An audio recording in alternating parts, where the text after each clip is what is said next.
Hey guys, welcome to the Diggy Deep podcast. My name is Anthony Ochuko, and in today's podcast, just like you guys already know, in our podcast, we discuss about career opportunity, career growth, how you can take your current level to the next level. And to do justice to that, we have someone who has been in that field. This person has been in the bottom and he has got to that level where he can share his story to motivate us. And I'm very sure if you stay to the end of those podcasts today, you're going to learn a lot and how you're going to be to that place that you want to be. And this person who is here, he's a father, he's a husband, and he's a hardworking guy. He's not that person, but Mr. Moses. Mr. Moses, you are welcome to the Diggy Deep podcast. Thank you very much for the warm welcome. All right, Mr. Moses, thank you again for joining us today. Could you start by sharing with us your background? Because you sent me your profile and I saw that you've been in Nigerian Army for a couple of years. And can you share us, about your background in Nigerian Army? What motivated you to join the military, and what were some of your experiences during your time in the service? Okay, if you ask me as a person, I don't think I have a charisma to be in the military. In fact, I'm born into a family of 6, and among all my siblings, let me say I'm the coward. I remember those days growing up, back then home when all this, let me say, robbery comes around the streets, the place we grew up. I'm the first person to go under the bed. Whoa. So it's quite funny seeing myself in the military. But sharing the story, actually, it all started when I finished my secondary school. So then, as a young man, you just want to make sure you get things done. Me in person, I have this kind of zeal that I don't like being idle. Okay. Whatever I find doing, I just want to do it. So growing up, I have this instinct in me that yes, I can get things done. So on the journey of trying to search for something better, I couldn't get admission immediately I finished my school. One, the reason being that of financial stuff, because the family is not that financially stable, and I have a other brother in university already, so it's a kind of challenge. But to me, I have this desire that I have to study. So in one of those days, my dad, actually it was not even the military, my dad just bought a form of police. That's okay, this is a police form, you can just join it. I was like, okay, fine. I actually applied. What year was this? That was in the year 20, I think 2008. 2007, something around that time. So when he gave me the form, I've been home for almost 2 years now. So okay, let me just pick it up. So I applied.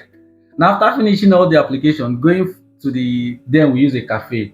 So I went to the cafe to upload. There was nothing like the personal internet like that. So after uploading, then the next thing I just saw to see them telling me that it's only those that have diploma. I was like, what is all this? Me that I'm begging to join you people.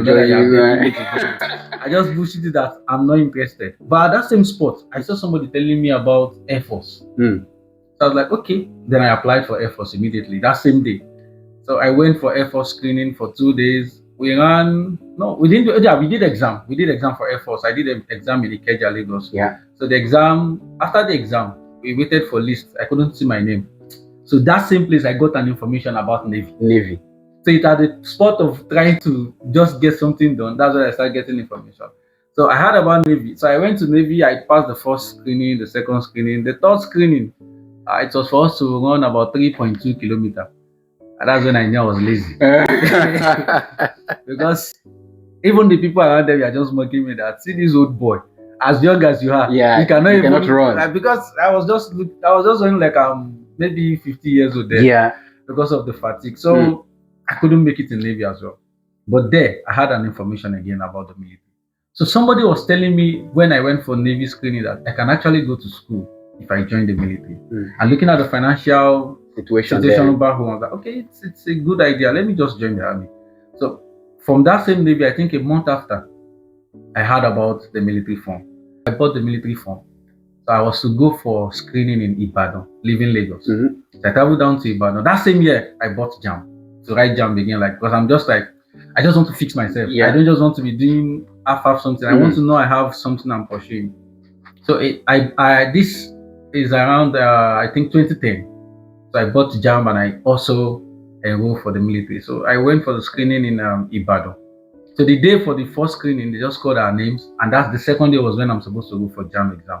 So I was like, JAM. There's a lot of activities. Yes, I just ignored. No, let me just go for my JAM exam. So I left Ibadan that same day. I went to Abeokuta because the center had this in Ogun State. So I went there. I did the JAM. Then after the JAM, I felt relaxed that I don't need to go for this military. Let me just sit down and wait. Then somebody called me from the bar that they are calling names. That I should come now. That they will call my name. Maybe the person was an angel. I don't know.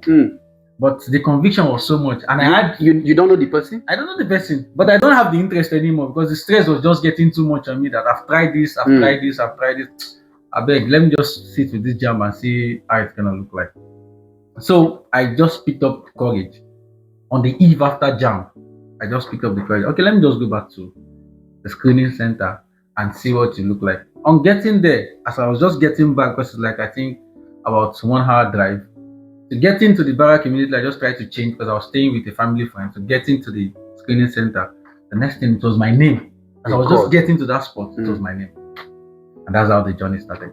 This podcast is brought to you by PiggyVest. PiggyVest is an online saving platform that actually helps you to save for a lifetime goals in the future. So let's say, for example, you want to build a house, or you want to go to university, or you want to do a particular course, or you want to buy a car or purchase a landed property. PiggyVest gives you an opportunity for you to be saving either on a daily basis, monthly basis, weekly basis, or even on a quarterly basis with no pressure. And it doesn't matter the amount you want to save. You can even start from 100 naira down to the amount which is convenient for you. So you can actually set the auto save so that you don't get to be doing it manually if you choose to. But if you want to do it manually, it's okay for you. PiggyVest has actually helped me to save over 800,000 since the month of October 2023 up to February 2024. I would encourage you to start using PiggyVest to save for that thing that you wish or you desire. Apart from savings, you can actually use PiggyVest to also invest in real estate, in stock, and any other thing that you wish to invest on, and you get paid dividends from those investments that you have made. Click on the first link on the video description to take you to PiggyVest website where you can register with every of your bank details, your information, then you can start saving right away. Again, thank you PiggyVest for sponsoring this episode. So let's get back to the podcast.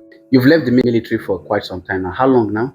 I left 2018, and what led to that decision was just I want a change of career. Was there a particular incident or realization that led you to, like you said, like change of career? What actually led you to that point? Like, okay, it is time. It was when I was posted to Maduguri in 2018. Immediately I came back from Liberia. I went to Liberia 2017. I came back 2018 February. I was posted to Maduguri that's in 2018. Immediately I came back. So and you just decided, okay, no, I'm done. I got there. I sat there. Even there when I got to Maduguri, I want to start another course. I was about studying medicine in the University of Maduguri. After I finished building technology from Nigerian School of Military Engineers, I was like, okay, Maduguri. Like you always have this fear of like, I want to go to school. I want to go to school. I don't like wasting the time because I was like, okay, if I can actually practice what I studied, then let me acquire more. Because someday, somewhere, it's gonna be useful. Fast forward, you came to Dubai. Why Dubai? Dubai was not actually the picture. I was supposed to go to Russia. A lot of people don't even put it is either US, yes, it is either Canada or the UK or any other place in Europe. Somebody told me about Russia. There was never an agenda of UK because I wasn't interested then. But somebody told me about Russia, then a friend. So then all of a sudden it just couldn't work out. When you arrived in Dubai, how did you started working? Like, what was like your profession like? We all had a story of one agent or the other giving us how things work like. Because when I was coming, I came with the mindset, oh, they already got me a security job. Okay, so since you are in the military, exactly. So you thought, okay, once you come here, you're gonna start as a security guard. But that was what the person that did my document told me, that no problem, you get a job as a security. And I had the mindset, I have a United Nations certification given to me by the UN Secretary and the Force Commander. So I was like, with this, you are good to go. I'm hot cake. But it got here, it wasn't what the person told me I met. But the fact that I know where I'm coming from and where I am is kind of better than staying in the bush I was. So I take it as fate. So I didn't land on a soft ground because I ended up searching for a job myself. I came with the notion that no, the job is ready, just come and resume. On getting here, it's another different story, yeah. So it's like whatever you get, just get it done. So what is that job that you started doing? I started as a marble helper. Marble helper, okay. Those people that fix ties and the marble I was lifting. Thank God I left. I was able to, because in the army I remember they do something called dexterity test. Okay. The AK-47 is like 4.73 kg. Wow. So the dexterity test is you carry the weapon like this, straight hand, and you can be there for like 30 minutes just around. Whoa. So there was already built up energy because when I joined the company, even the Palestine I was working was shocked that with this your small body can you live, because the marbles are really heavy. They are, when I mean heavy, I know they are heavy. So I started like that because I was searching for a job with one of my friends. So I like, whatever I see, let me just settle for it because I don't want to go back. And I can't, because I spent a lot coming here, more than what I'm supposed to spend. Later I got to know that. As a helper, as a marble helper or a helper in any field, tell us what is like the salary range. We're not telling you, tell us the salary that you're earning there. If you want to tell us, it's fine. But what was like the salary range? I can say it. Yes, tell us. As a marble helper. I started with 1,200 dirhams. That was 2018. 1,200 dirham. As at 2018, 1,200 dirham is not even up to 100,000 if I'm not mistaken. As at then, the exchange rate was 95. So it's like 95,000. If you compare to what you were earning in the military then. No, what I was earning here then was much more than what I was earning in the military. But the difference is here, I could work for 4 months, 5 months, they will pay me only 1 month. And the funniest part, they will tell me, if I go to get money, they will tell me they are giving me in advance. You're paying me 4 months though. So if I tell you I don't have money for food, you give me 200, you tell me it's advance that you're giving me, not even my own money that you're owing me. So you mean you've worked for 4 months and they are paying you 1 month's salary? So again, that's another topic for another day, because these are companies who are like kind of struggling, and you find yourself in such a situation. I don't think they are struggling. It's just is that their culture? Is that it's let me say, it's just wickedness. The way they see, they treat people like, you guys are trash. Let me just use them and dump them. Wow. In fact, in that company, I could remember when I got there, most of them don't even have documents. So I was the one that prompted that no, the reason I'm working here, you have to get my document done. So after doing mine, there's another guy there that joined us. They did his own. So is that means some of them were just working without the proper so nobody could challenge them? Because I could even remember when I was living there, it's like a fight. I had to stand up to my guy. You are, because what they do, I think there's a way they pay the money to reflect to the government that they are WPA, something like yes. But to me, they don't give me. So there was a time I got that information, I think through my MOL app. Okay. So I had to challenge him that I don't understand. It seems you guys are paying this money, because when I checked there on the app, it shows you paid me until October. And the current month, and the last time you gave me money was June. So it means July, August, September, October. Me, I did not receive it, but it's showing there. So I challenged them. They are like, no, they make an arrangement with the people in the bank. That's the way they do it. So they never knew I was recording them. So the other brother, because it's 2 brothers that want to come, they just saw my phone. He's recording me. He's a bad guy. So they want to collect my phone. I dragged my phone. What is wrong with you? I'm not recording you. So it turned to a fight. Then the next thing, he said, let him go. We don't need him again. And I already got another offer somewhere in charge again. I said, I want to go. Because one thing I noticed about them also, if you want to go, they don't allow you to go. Once they cancel you, they take you to the airport and go back. Wow. So it's like looking for a way to just leave them and see how I will not be deported. So it's like a struggle. So with that evidence, they now call me, start begging me. He said they will give me 10,000. Even if you give me 20,000, I'm not working for your company again. And I think on the long run, yes, they later discovered I could use AutoCAD. Because then they needed somebody to do some AutoCAD work in the company. So they saw me when they needed it. I just did some things. Oh, so you can even do this. I said, me to sit down and do this for you is not beneficial, because you will not even pay for it. So let me just go. Whatever you are owing me, let me go. Then I don't even know how much they are owing me, because they've held me for 4 or 5 months and they give me 200. And they have this habit of, once they get a new job, they just buy you Mountain Dew and Barata. They feel you're okay. To the other counterparts, they feel comfortable with it. But to me, I am not. And I think this is a problem that a lot of people they are facing, and they cannot share their, moving forward. You transited. Currently, you are working as an HSC. As an HSC engineer in your company, head of HSC in your company. How did you get to that point? Like from military, you talked about military, moving to Dubai as a helper, then thereafter now you are head of HSC in your company. How did all this happen? Is it that because everything kind of just falling in place? What are the things that you do if someone who is listening to you now want to become an HSC professional? What do you think the person should do? How did you transition to that stage? The first thing I would say, is knowing God helped me. actually. Because I forgot to say this. I am from a Muslim background actually. Okay. Then getting to UAE, I encountered Christ. So that also the mindset of progress I have was sharpened, knowing Christ. Because the people I was staying with then have this mentality of once you, in fact, before I even thought of HSC, I remember then all I was praying was let me just get into my uncle's company. They are working as helper, but they are getting their 1,002 monthly. And they make me feel once you are getting this within 10 months, you could save 1 million. So I was only thinking in that dimension. That, okay, if I just get this, if I get into his company, I can quickly save this 1 million. Within 2-3 years, I can make 6 million. Okay, that was my thought. When I met Christ, I was like, start going to church. I started seeing new set of people. People having family in the UAE. Like, is it possible? Because the people I was staying with, their mindset is no, it's never possible. You can never make a family or bring a family here. And if these people have this mindset, I think I need to change company. Start going more, attending church. Then my uncle has been telling me about Nebosh actually. So he was the one that told me about Nebosh. In fact, he took me to the place to register. But the fact that I'm this kind of person that have a passion to study, even if that thing is not relevant, I will invest my time to study it, either now or later to be useful. So I went to the place thinking it's going to pay.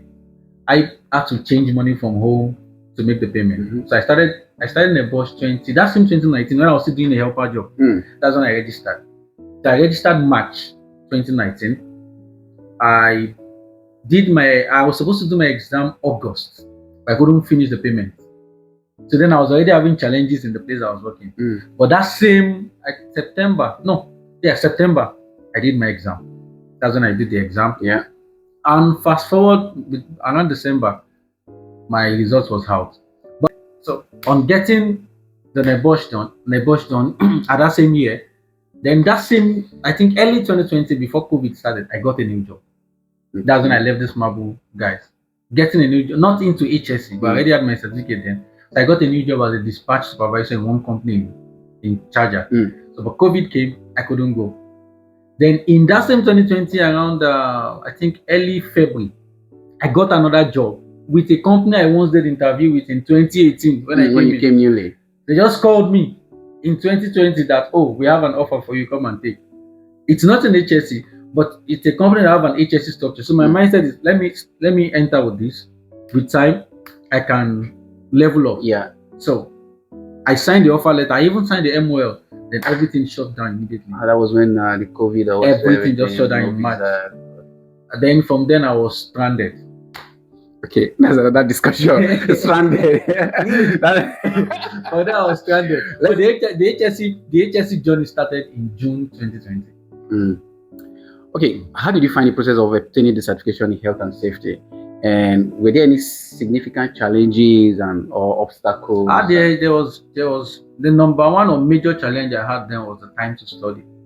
Okay. Because the place I was working as an helper, it's a physical job. So there was no, I would wake up as early as 7, and the funniest part, these guys are so crazy that they can just bring on unimaginable overtime. You might be there from morning till 5, doing nothing, but you cannot sit down. You have to just show that you're doing something. At the point that you are wrapping up for the day. Once it's around 5, you just see every lorry start marching in batches. Then you can start overtime from 5 till around 11. Wow. And not even something that is paid. You just do it. So then immediately after 11, I just take maybe 1 or 2 hours rest. I started reading from 1. I will read from 1 p.m. to 6 p.m. 1 a.m. to 6 p.m. daily. I just make it an habit. It's stressful, but I have to do it. I pray in between. I go back to study like that continuously till when I was able to. So the most challenging thing is the work is demanding and there was no time to study. But since it's something I know I want a change of level, I just have to pay the sacrifice. Wow. Fast forward to today, you are now head of HS in your organization. What skills or experiences from a military background do you think have been most valuable in your current role? Does there something that you've infused into your current position? Yes, one of the things that, because the journey to get into this my company, it's rough on its own actually. Okay. Because my first HSC experience was with China Civil Engineering, doing this at the hard railway project they did. So there, it was, let me say, a learning ground. I was willing to learn. Then I was not ashamed. They will come and bully me on site. but I was just catching up what I need to catch. So the first site they will give me, even in that same company, but when they will now give me a site on my own to handle, the story changed because I was now implementing what I've been able to gather both online, physically. Then from there, this resilient spirit and discipline we had in the military was there. So I want to know more. If I see a challenge today, I don't just stop at that challenge. I want to go deeper.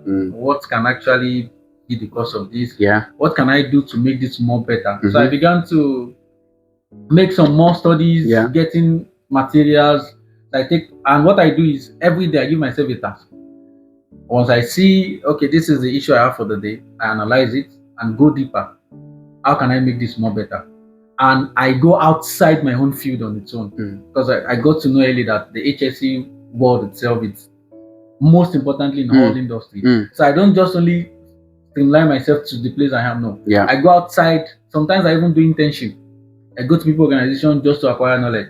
So all those things sum up together. So when I had the first privilege to work as HSA engineer, it was just like displaying what has built in. So just needed the time of a place of expression. So I was able to explode a little. But when I joined this company, I remember the first project I did with them was in Algif. Then I joined them. The project was about rounding up. So they had an HSA. I was just to come in and support. So when the guy was leaving to the UK, they were not still recognizing because I remember the CEO was that. Are you sure this one can handle anything? So when they got the biggest project they got to the government, so I was literally the head, and to bring in, I think I had about 5 guys working with me then from different other projects. But in that particular project, I had 3 guys, and then that's 4 in total plus me 5. So they now started seeing the company was just like a company that had no recognition in the UAE. Started having certifications with the government, with municipalities, and the project is a tedious project that the documentation required only for HSE is something they themselves have not done before. So they found it so challenging, and to the amazement of the company, they're like, oh, this guy could just step in. So it's just like something that is in me that was looking for a place of manifestation. So the company was just a place to manifest those things. So it now looked like a speed. Wow. On its own. Congratulations on that. Congratulations on that. For someone who just obtained a certificate, where do you think is the best platform for the person to start practicing health and safety? Should I just start looking for a job outside, or I should try to let's see if there is a, in my company, my current company, irrespective of what I might be getting as a salary whatsoever? What do you think? For me, I will advise the person, if the person can do an intern, do it. If your present company is a place where you can use to learn, do it. Because because I've had a lot of guys who started, like they are working like the first platform that they have is from their own company. Is that advisable? It is. Because if you compare what they are going to be getting, it's just like a little bit fraction compared to what they were getting before, unlike the market range for that. Yes, okay. When I started with China Civil, I started with 3,000. Okay. But it was like a major breakthrough from 1,000 to home. Yeah. But the workload then was much because I was handling about 5 sites. And the people that I'm working together with them, or I was working together with them, they are handing us. I could remember the guy that we were of the same level, they are paying him 10,000 then in 2020. To the same level, because they gave us a bachelor room, so me and him was sharing one room to ourselves. It was earning 10,000, but me I was earning 3,000, and we are doing the same thing. But I was never bothered then, because why? It's a time to learn. So I will advise the person, don't look at the money, because when you have the experience, now it's not pride. If I go for interview these days, I don't even forget, because I was like, I know what you want to ask me. Not that I'm saying I know too much, no. But I've been privileged to have some experience that whatever you're asking me, even if I cannot answer you based on the book, real life scenario will make you know this person knows what he's saying. So, and those real life scenarios will only come when you decide to start small. Because if you just want to go boom, you might not actually get what you need. Sometimes you need. The desert I was working then, I can walk almost 2-3 kilometers per day. Because then it's a long site, so nobody cares about maybe they come to pick you or not. But I had other options to get it. Then I got another offer also. Not much, just like 1,000 dirham difference then. But it's in a mall. But what will I let you know? Okay, I get that. Can you share some of the most significant accomplishments? I know you've shared some of them among the way, or successes you've had as in your career as an HSC engineer so far. Okay. Let me start with certifications. I obtained my NEBOSH in 2019. Yeah. Then fast forward to 2021, I got a certification as a Ocean practitioner. That's Abu Dhabi Operational Health and Safety. Yeah. Then fast forward to 2023, although I have a pattern, it has been working for me. Each year, I have to add something to myself. Okay. No matter how small, no matter how little. So every year there is something I had. So in 2022, was it 2022 or 2020? Yeah, 2022. No, 2023, sorry. I had my driving license. In 2024, I obtained level 6 in same occupational health and safety. And starting 2025, I obtained IOSH membership. I'm a certified IOSH member now. Wow. Still pushing for more. So for the certification, this is aside from all the mini certification like ISO, yeah, but the major one regarding related to my field, these are the ones I've been able to obtain for now. So I understand that this health and safety certification is a very long list. Does it have an end? Like, because you've mentioned like 4 to 5 certifications you've got. Is there like, okay, this is the point? Okay, I've gotten all of them, and once you reach this particular point, I'll become an HSC manager or senior HSC manager, QHSC manager. I don't think there is an end. Maybe for me, like me, if I want to go by what I said to myself, yeah. After this, I want to start pushing to get my CMIOSH. Then from there, go for CSP. Okay. Then go for masters in HSC. Then go for PhD. Maybe by then I can test. Okay, cool. Somebody listening to you right now, wow, like this guy who started as from this low level, I need to start. The person is same level as at that time where you are, and you want to start the certification in health and safety. He's earning this little much, 1,200, same way with you, even struggling, like let's say the person is same level with you, what you were experiencing there, work 4 months, pay you 1 month salary.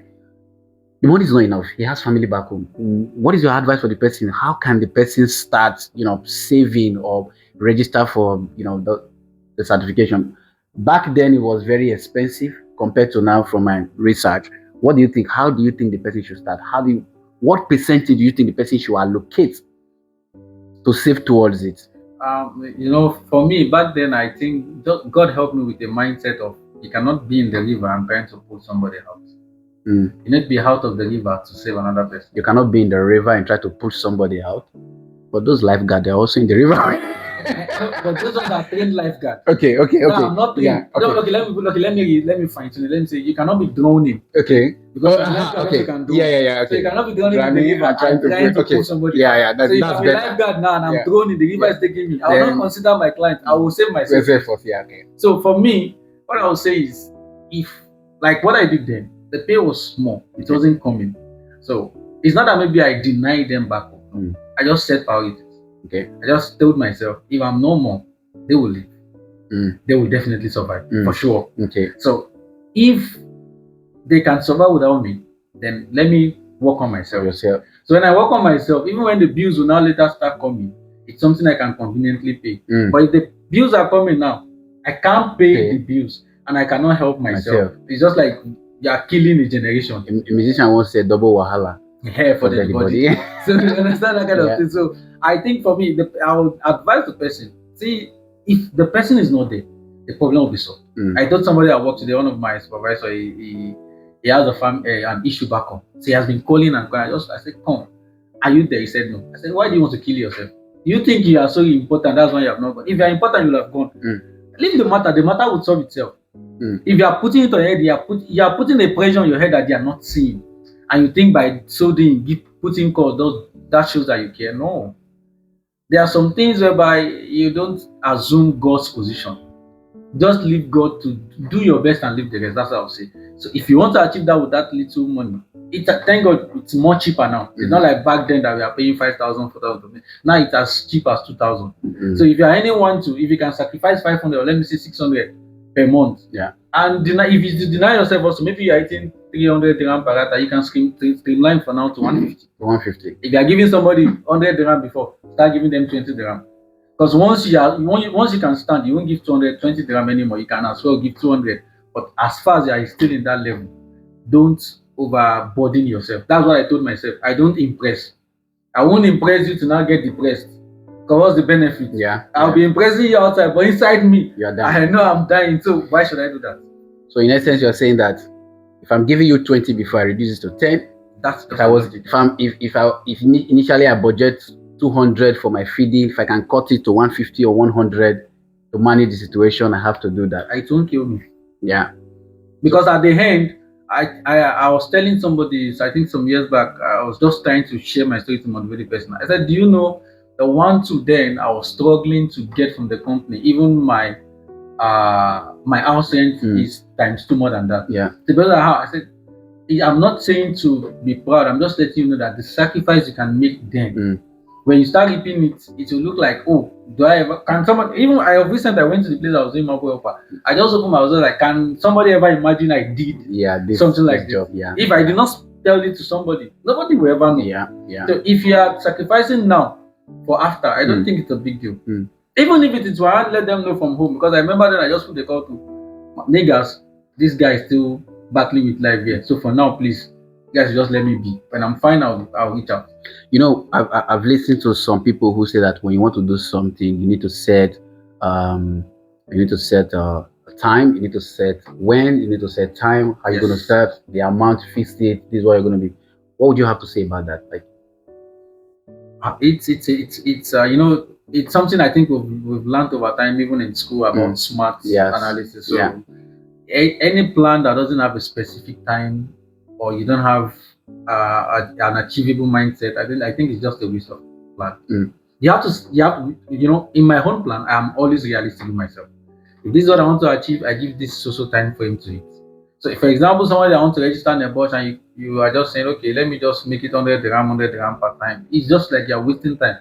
There are some realistic time you can put to it. Okay, I'm earning 1 2. I can decide to say, okay, for this month I'm going to remove 700.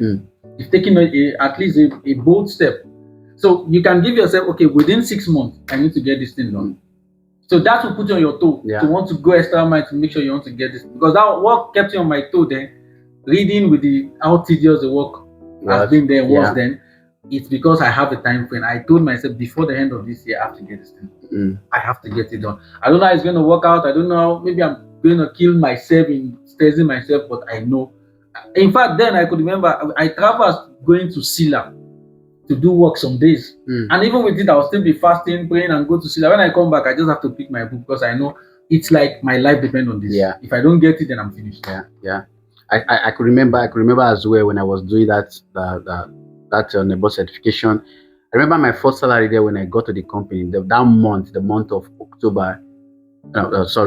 August, when the salary came, I just first of all registered for that program. Took 1,500 inside. So that I think the program was like 5,000. Made an initial payment, and after the initial payment, I have committed myself. That means I have to complete it. And that's what I did actually. Because I remember I paid 500. Then, you know, my mind says, I paid 500, yo. This, and you know, 500 then now. You very big. So I have to go and finish up this thing. So I think that commitment also is good. Because if you can commit such amount of money, don't commit 200, you might not go back. You just let it go. Commit something that you know that it's going to pain you. It's like if you inch you, because if you bite you very well. In fact, it will even give you motivation to prepare. This money must not just go in vain. So those are the things that helped me then. That I think I took it upon myself that I just have to eat it. Wow. Okay, so we are coming to the last of this interview. Looking back on your journey, what advice would you give to others who may be considering a similar career transition or pursuing a new opportunity in a foreign country? What advice? For me, the advice I would give, for example, if somebody wants to go into HSA, I don't just go because you heard, oh, you can make money or you can. Whatever you want to go into, make sure you have passion for it. Okay. Because one of the things that will keep you when the thing has not really gotten to what you want is I actually have passion for it. Because if you just jump into HSC and maybe your first 5 years is frustrating, you could not get anything out of it, then you jump out. So number one thing, whatever you want to do, be it HSC or any other field, make sure you have a passion. Like me, I have a passion to speak. So it's easier for me. I have a skill in administrative, in management. So all those things is just something that needed a place to express itself. So HSC is just like a platform. So my advice, make sure you have passion for it. Number two, set a realistic target for whatever you want to get. Be so sure that, oh, this thing I want to get it. And finally, resilient and persistent. And above it all, let God be the crown of it. The crown of it. Because by strength, no man shall prevail. Whatever I have today is all by His. Lastly, before we go, what do you think about people who want to level up on their career? What do you have to say about joining a community? Joining a community. Oh, it's important. They normally say your network is your net worth. Your network determines your net worth. Yeah. So it's important because, like, I am a member of African HSC group, and the group have been so helpful. When I mean so helpful, in my little days of starting as HSC, the support you get from them. There are many things you see on the side that you don't even know, but you have people that, yes, they've gone find the profession and they are willing to give solutions. So joining a community in any of your field, it's a plus. I have to be honest. It's a plus. In fact, when I was about doing my level 6, I got the information from the group that, and the group is just like a place that motivates you. They'll let you know that, guy, what you are holding, it's no more valid anymore. You need to go for more. If you want to still be relevant in this profession, go for more. So joining a community, it's a plus. I have to be honest. It helps a lot and keeps you on your toe. So maybe you see people you started with and you say, oh, this person is here now. Oh, no. Not like maybe you are in competition with anybody, but competition with yourself.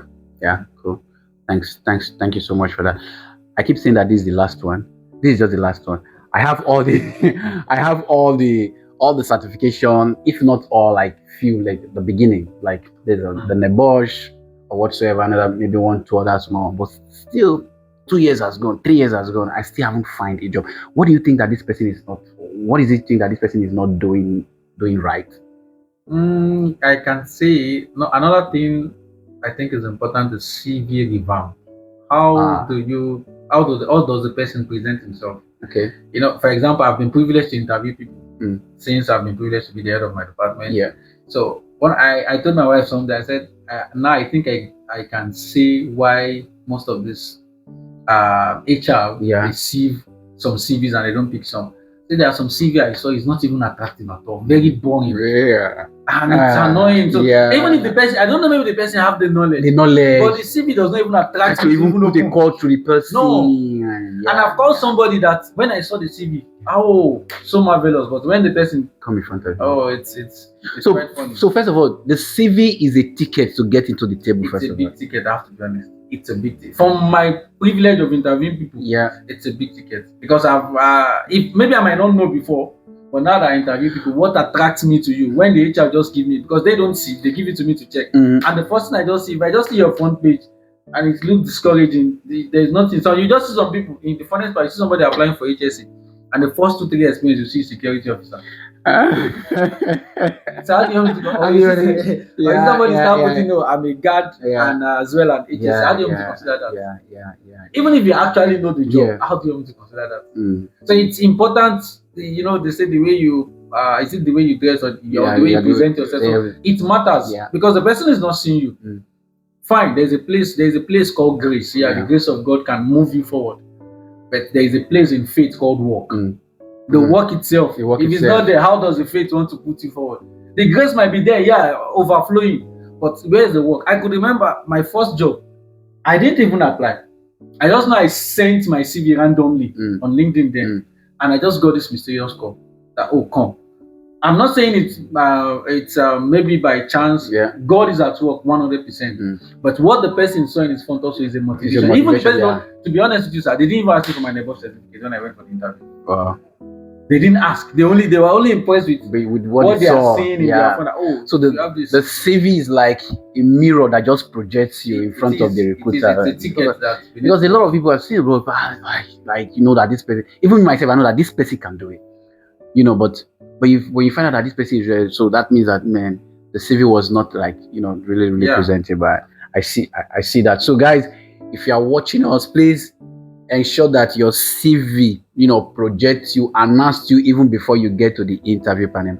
Thank you, Mr. Moses, for sharing, your experiences, your career, your journey. I think this is going to help a lot of people, to level up on their career. We are so excited that you came. Thank you so much for joining us on the PiggyVest podcast. I hope next time you're going to join us to, probably join us on a long list of panel to discuss, career development. Thank you so much. I will. Thank you so much.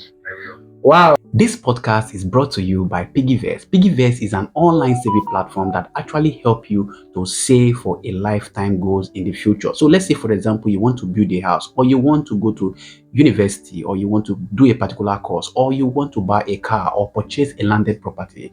PiggyVest gives you an opportunity for you to be saving either on a daily basis, monthly basis, weekly basis, or even on a quarterly basis with no pressure. And it doesn't matter the amount you want to save. You can even start from 100 naira down to the amount which is convenient for you. So you can actually set the auto save so that you don't get to be doing it manually if you choose to. But if you want to do it manually, it's okay for you. PiggyVest has actually helped me to save over 800,000 since the month of October 2023 up to February 2024. I will encourage you to start using PiggyVest to save for that thing that you wish or you desire. Apart from savings, you can actually use PiggyVest to also invest in real estate, in stock, and any other thing that you wish to invest on, and you get paid dividends from those investments that you have made. Click on the first link on the video description to take you to PiggyVest website, where you can register with every of your bank details, your information, then you can start saving right away. Again, thank you PiggyVest for sponsoring this episode.